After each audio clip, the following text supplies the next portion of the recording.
Photo electric effect का next graph है variation of stopping potential with respect to frequency for metal A and metal B. हमने अपने previous lecture में इस graph को पढ़ा था कि इसमें हमें क्या बताया गया था कि जैसे जैसे फ्रीक्वेंसी इंक्रीज होती है उसका स्टॉपिंग पोटेंशियल भी क्या होता है, इंक्रीज होता है। मींस ज्यादा फ्रीक्वेंसी की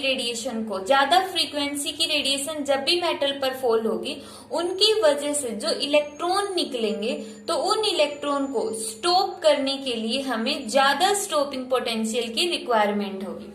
तो इस केस में देखो हमें दो मेटल दी हुई है और मेटल ए और मेटल बी, दोनों मेटल्स अलग अलग है। मींस जैसे हम ले लेते एक मेटल हमारे पास सीजियम है और एक मेटल क्या होगी, प्लेटिनियम होगी। सीजियम का वर्क फंक्शन कितना होता है 2.14 इलेक्ट्रॉन वोल्ट और प्लेटिनियम का सबसे हाईएस्ट होता है 5.65 इलेक्ट्रॉन वोल्ट।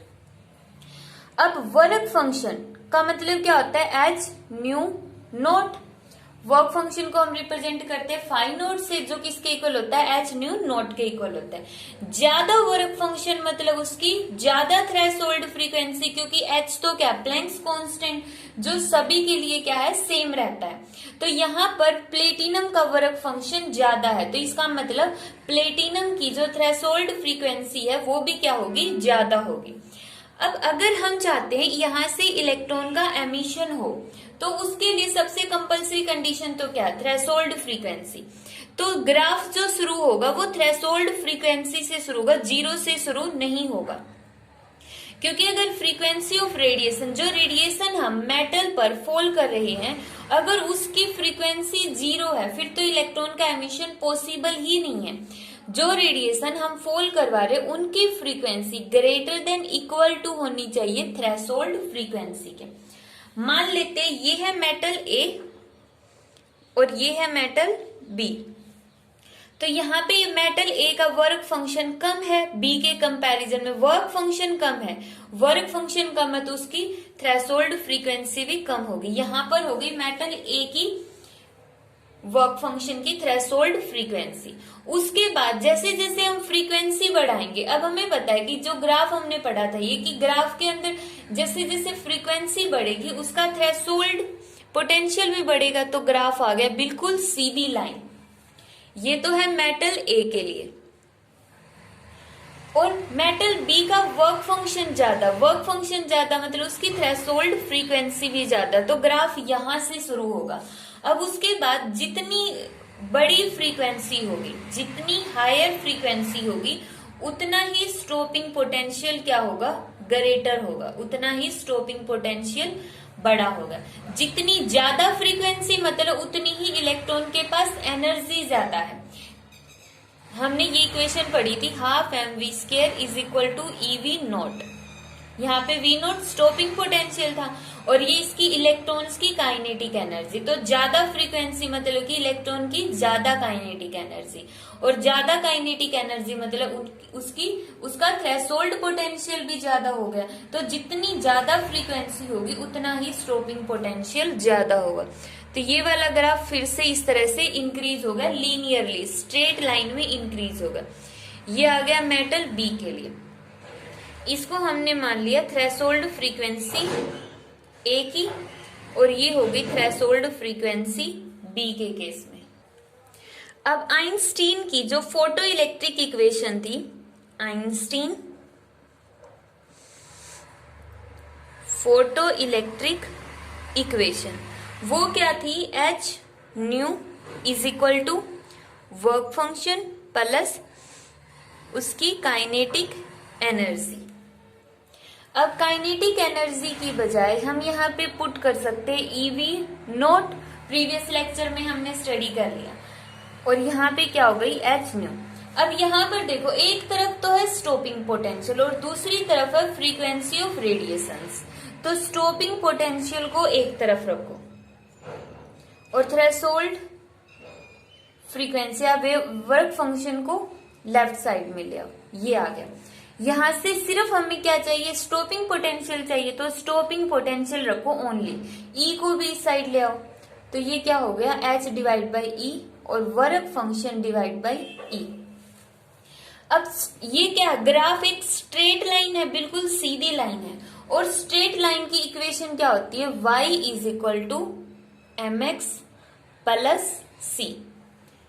मैथ्स के अंदर हम पढ़ते हैं कि जो स्ट्रेट लाइन होती है उसकी इक्वेशन होती है y is equal to mx plus c। m क्या है यहां पर, स्लोप, c है इंटरसेप्ट, ठीक है। y एक्सिस के अंदर हमने क्या लिया, स्टॉपिंग पोटेंशियल, और x एक्सिस के अकॉर्डिंग हमने क्या लिया, ये फ्रीक्वेंसी।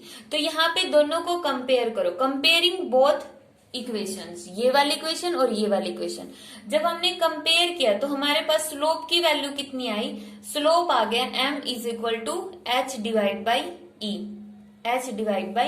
ई, और इंटरसेप्ट क्या आ गया, c की वैल्यू आ गई यहां से माइनस फाइव नॉट ई, ये आ गया इंटरसेप्ट। स्लोप का मतलब यहाँ पे ये जो स्ट्रेट लाइन है ये स्लोप कितनी आई है हमारे पास, h डिवाइड बाई ई आई है, और इंटरसेप्ट का मतलब इसको आगे बढ़ा दो, जो अपोजिट एक्सिस के साथ y एक्सिस के साथ कितना इंटरसेप्ट बनाता है, कितना पोर्शन वो यूज करता है, कितना इंटरसेप्ट बनाता है। तो यहाँ पे a के लिए कितना आया है, तो यहाँ पे इंटरसेप्ट कितना आएगा, minus five not divide by E, minus five not divide by E. Work function किसका, a का, तो ये a का है, और यहाँ पे इंटरसेप्ट कितना है, वर्क फंक्शन b का डिवाइड बाई ई।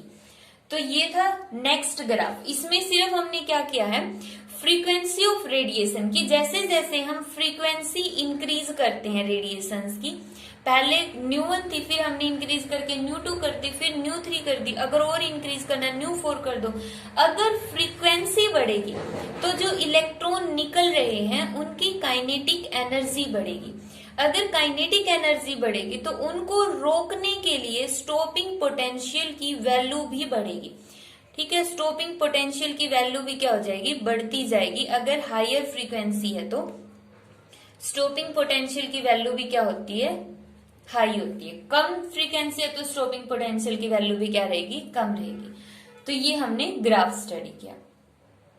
तो यहां से हम ये कंक्लूजन निकाल सकते हैं कि जो स्टॉपिंग पोटेंशियल है डायरेक्टली प्रोपोर्शनल होगा फ्रीक्वेंसी के। Stopping potential directly proportional to frequency. Higher is the frequency, higher will be stopping potential. ज्यादा फ्रीक्वेंसी मतलब ज्यादा स्टॉपिंग पोटेंशियल की रिक्वायरमेंट होगी। नेक्स्ट ग्राफ है frequency and photo electric current. ये सिर्फ ग्राफ याद रखना, इसकी एक्सप्लेनेशन इतनी ज्यादा नहीं होगी। एक्सप्लेनेशन के लिए 2-3 लाइंस लिख सकते हो, जो भी समझ में आती है वही वाली। अब देखो यहाँ पर हमें फ्रीक्वेंसी किसकी है, ये इंसिडेंट रेडिएशंस की फ्रीक्वेंसी, और फोटो इलेक्ट्रिक करंट के बीच में ग्राफ प्लॉट करना है। अब हमने फोटो इलेक्ट्रिक इफेक्ट एक्सपेरिमेंट में देखा था कि जो करंट होता है वो किस पर डिपेंड करता है, इंटेंसिटी पर। करंट डिपेंड करता है इंटेंसिटी पर, और स्टॉपिंग पोटेंशियल डिपेंड करता है फ्रीक्वेंसी पर, ठीक है। स्टॉपिंग पोटेंशियल के ऊपर इंटेंसिटी का कोई इफेक्ट नहीं पड़ता है। स्टॉपिंग पोटेंशियल पर इंटेंसिटी का कोई इफेक्ट नहीं पड़ेगा। वो किसकी वजह से चेंज होगा, सिर्फ फ्रीक्वेंसी की वजह से। और जो करंट होता है उसके ऊपर फ्रीक्वेंसी का कोई इफेक्ट नहीं पड़ता। वो किसकी वजह से चेंज होगा, इंटेंसिटी की वजह से चेंज होगा। यहां पर देखो हम ले रहे हैं करंट, फोटो इलेक्ट्रिक करंट, और चेंज कर रहे हैं उसकी फ्रीक्वेंसी, तो कोई फर्क नहीं पड़ेगा। अब यहां से ग्राफ तो शुरू करेंगे नहीं, क्योंकि यहां से ग्राफ शुरू कब होगा, जब फ्रीक्वेंसी 0 होगी। अब हमें पता है कि जो फोटो इलेक्ट्रिक करंट है उसके लिए नेसेसरी कंडीशन क्या है, कंपल्सरी कंडीशन बल्कि, कि जो फ्रीक्वेंसी है इंसिडेंट रेडिएशन की वो ग्रेटर देन इक्वल टू होनी चाहिए थ्रेशोल्ड फ्रीक्वेंसी के। जैसे ही इंसिडेंट रेडिएशन की फ्रीक्वेंसी थ्रेशोल्ड फ्रीक्वेंसी से ग्रेटर हो गई तभी इलेक्ट्रॉन का एमिशन स्टार्ट हो जाएगा, और इलेक्ट्रॉन का एमिशन स्टार्ट हो गया मतलब कि करंट बनना स्टार्ट हो गया। और अगर फ्रीक्वेंसी लेस देन है थ्रेशोल्ड फ्रीक्वेंसी से, तो ना तो इलेक्ट्रॉन निकलेंगे और ना ही करंट बनेगा। तो ये ग्राफ है, ये शुरू होगा जहां पर इसकी थ्रेशोल्ड फ्रीक्वेंसी होगी। मान लेते ये इसकी थ्रेशोल्ड फ्रीक्वेंसी है ν0। अगर अब इसकी इंटेंसिटी हमने फिक्स कर दी, इंटेंसिटी क्या है यहाँ पर, फिक्स है। इंटेंसिटी फिक्स है। अगर इंटेंसिटी फिक्स है तो इसका मतलब नंबर ऑफ फोटोन फिक्स है, फोटोन भी फिक्स है। फोटोन फिक्स है तो जो इलेक्ट्रॉन का एमिशन है उनका नंबर फिक्स है, इलेक्ट्रॉन के एमिशन का नंबर फिक्स है। और अगर इलेक्ट्रॉन का एमिशन का नंबर फिक्स है तो इसका मतलब करंट फिक्स है। तो अगर शुरू में थ्रेशोल्ड फ्रीक्वेंसी पर इतना करंट निकला तो हमेशा इतना ही करंट रहेगा। ये आ गया इसका ग्राफ यहां से शुरू होगा थ्रेशोल्ड फ्रीक्वेंसी के ऊपर से, थ्रेशोल्ड फ्रीक्वेंसी के ऊपर से ग्राफ स्टार्ट होगा और उसके बाद स्ट्रेट जाएगा, क्योंकि करंट के ऊपर फ्रीक्वेंसी का कोई भी इफेक्ट नहीं पड़ता है। नेक्स्ट ग्राफ है फ्रीक्वेंसी और मैक्सिमम काइनेटिक एनर्जी के बीच में। अभी हमने बताया था कि करंट पर किसका इफेक्ट पड़ता है, इंटेंसिटी का। इंटेंसिटी के बढ़ने से ही करंट बढ़ेगा।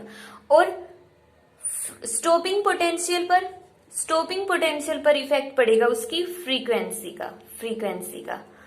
अब स्टॉपिंग पोटेंशियल से रिलेटेड हमने पढ़ा था लास्ट लेक्चर में कि ½ मैक्सिमम काइनेटिक एनर्जी किसके इक्वल होगी, EV नॉट की। तो इसका मतलब अगर स्टॉपिंग पोटेंशियल फ्रीक्वेंसी पर डिपेंड करता है तो काइनेटिक एनर्जी भी डायरेक्टली प्रोपोर्शनल होगी, kinetic energy, maximum kinetic energy directly proportional होगी फ्रीक्वेंसी के, क्योंकि स्टॉपिंग पोटेंशियल डायरेक्टली प्रोपोर्शनल है फ्रीक्वेंसी के, तो काइनेटिक एनर्जी भी डायरेक्टली प्रोपोर्शनल हो गई फ्रीक्वेंसी के। बट स्टार्ट कहां से होगा ग्राफ, डायरेक्टली प्रोपोर्शनल का मतलब क्या होता है, ग्राफ कैसा होगा, एक स्ट्रेट लाइन होगा ग्राफ।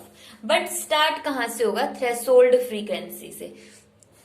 ये इसकी थ्रेशोल्ड फ्रीक्वेंसी, यहां से फिर ग्राफ सीधा चला जाएगा, एक स्ट्रेट लाइन आएगी। और अगर हम इसका इंटरसेप्ट देखेंगे तो ये पीछे की तरफ यहाँ पे बढ़ के यहाँ पे इसका इंटरसेप्ट आ गया, इसका वर्क फंक्शन। बट ग्राफ यहां तक कंप्लीट हो गया कि वो एक स्ट्रेट लाइन को फॉलो करता है। नेक्स्ट ग्राफ है स्टॉपिंग पोटेंशियल और इंटेंसिटी का। अब हमें पता है स्टॉपिंग पोटेंशियल पर किसका इफेक्ट पड़ता है, फ्रीक्वेंसी का, और इंटेंसिटी का इफेक्ट सिर्फ उसके करंट पर पड़ता है। स्टॉपिंग पोटेंशियल पर इंटेंसिटी का कोई इफेक्ट नहीं पड़ता है। तो जो भी पर्टिकुलर इंटेंसिटी दी हुई है स्टॉपिंग पोटेंशियल हमेशा, चाहे हम इंटेंसिटी को कितना भी इंक्रीज करते रहे, कोई फर्क नहीं पड़ेगा। तो ग्राफ क्या आएगा, स्ट्रेट लाइन। मतलब इंटेंसिटी स्टॉपिंग पोटेंशियल पर डिपेंड नहीं करती है। तो ये था इसका 7th ग्राफ। अब लास्ट ग्राफ, नेक्स्ट ग्राफ है फोटो इलेक्ट्रिक करंट के ऊपर टाइम का क्या इफेक्ट होता है। तो टाइम का क्या इफेक्ट होता है कि जैसे ही हमने टाइम को 0 रखा तो करंट 0 ही होगा, बट जैसे ही टाइम बढ़ेगा करंट की वैल्यू भी बढ़ना स्टार्ट हो जाएगी। करंट इंक्रीज होता जाएगा, टाइम इंक्रीज होता जाएगा। जब टाइम की वैल्यू कितनी होगी, 10⁻⁻9 सेकेंड, मीन्स 1 सेकेंड का 10⁻⁹ पोर्शन। इतने टाइम के बाद करंट क्या हो जाएगा, current will be saturate. Saturate का मीनिंग क्या होगा, करंट क्या हो जाएगा, मैक्सिमम हो जाएगा, करंट की वैल्यू हो जाएगी मैक्सिमम। ये जो टाइमिंग है इसकी, ये क्या है, 10⁻⁹ सेकेंड। तो ये ग्राफ आ जाएगा टाइम का। इतने टाइम के बाद फिर चाहे हम उस प्रोसेस को कितनी भी देर तक छोड़ के रखें तो करंट की वैल्यू नहीं बढ़ेगी। क्यों, क्योंकि इतने टाइम में जितने भी इलेक्ट्रॉन होते हैं वो कलेक्टर तक, एमीटर से निकलकर कलेक्टर तक पहुंच जाते हैं 10⁻⁹ सेकेंड में। जितने भी इलेक्ट्रॉन है, टोटल इलेक्ट्रॉन्स। उसके बाद अगर हम इसको छोड़ देते देखने के लिए कि करंट कितना बढ़ेगा, तो करंट पर कोई भी इफेक्ट नहीं पड़ेगा। तो ये था फोटो इलेक्ट्रिक इफेक्ट और उसके ग्राफ।